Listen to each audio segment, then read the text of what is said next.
Let me start with a short story, and then I'll ask you a question. Johnny is in trouble at school because he took another boy's pencil without asking him. He stole something, and now he's really upset because he knows that what he did was wrong, and he's truly sorry.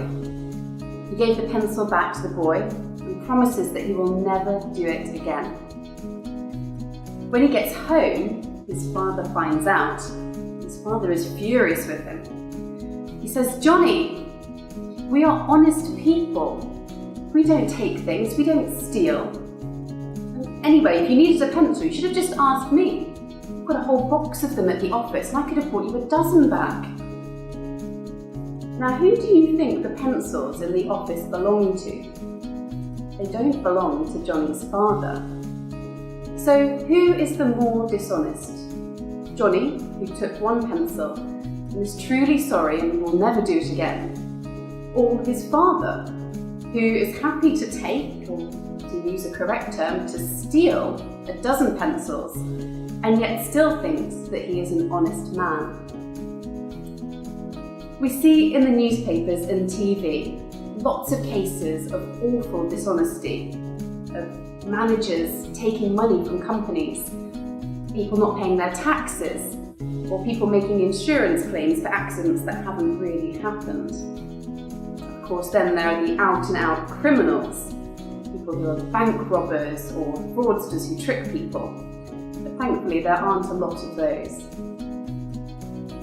It's been shown by psychologists, who are scientists that study how and why we do things, that actually most dishonesty is done by people just like me and you.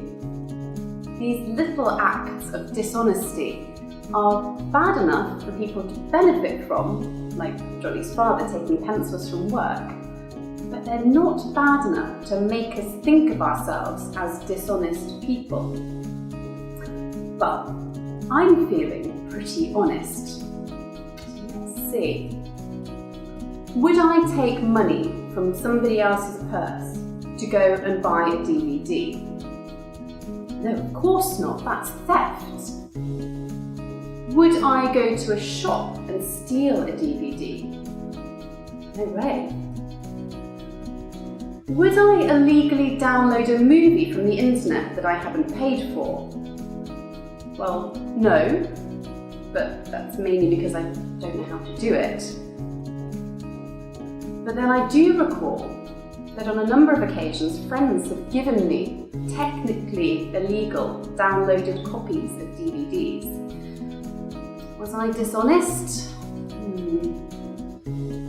Well, if a friend had stolen some money and then had given me some of that stolen money, would I have felt dishonest?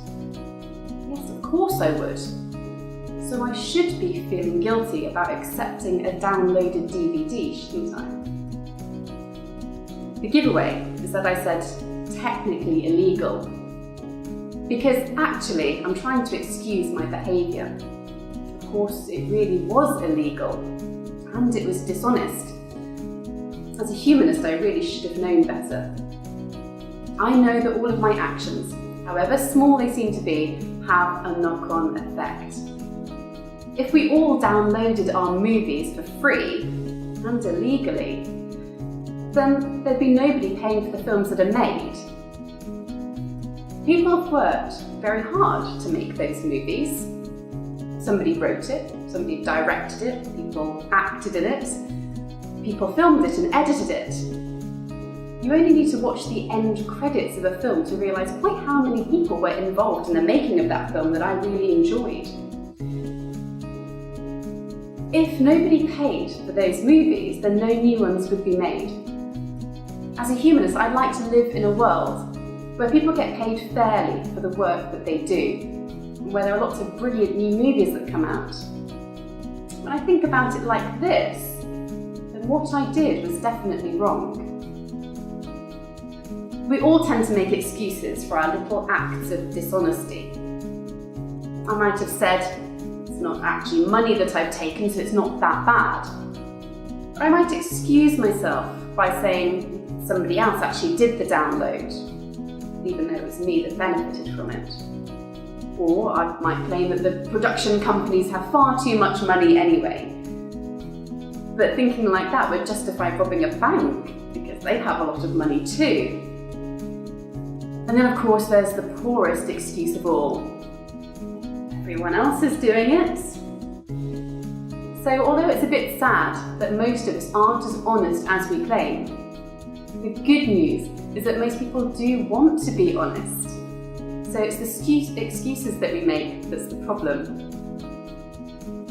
Punishing people we find to be dishonest helps a bit, like the teacher giving Johnny a detention for taking the little boy's pencil. Encouraging people to be more honest helps a bit. But really, to make a difference, we need to understand our true nature and guard against the excuses that we make that allow us, like Johnny's dad, to be dishonest and still feel good. Richard Feynman, who was a famous scientist and humanist, said that the first principle of truth is that you must not fool yourself, and you are the easiest person to fool. Humanists think that dishonesty is a really important value. They don't think there's a God watching over us who will punish us if we're dishonest. They also don't believe that there are a set of rules written down in a book to follow. But they still believe that being honest is the right way to act because it makes the world a fairer and happier place for everyone.